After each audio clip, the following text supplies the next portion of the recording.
चांगल्या दिनापासून त्या देवाची भक्ती केली. आसनी भोजनी शयनी नयनी चिंतनी भजनी पूजनी एकच देव पूजला.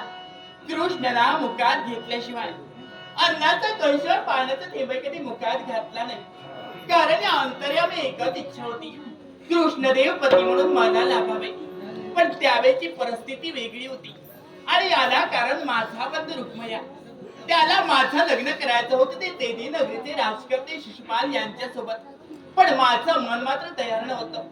पण हा माझ्या मनातील संकेत माझ्या देवाला कसा काय करणार. त्याच वेळी माझ्या नेत्रासमोर व्यक्ती आली, ती म्हणजे सुदैव ब्राह्मण. आणि त्यांना विश्वासात घेऊन मी माझ्या देवाला संदेश दिला.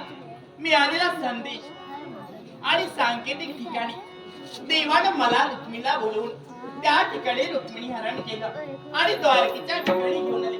लग्न सोहळा पार पडला.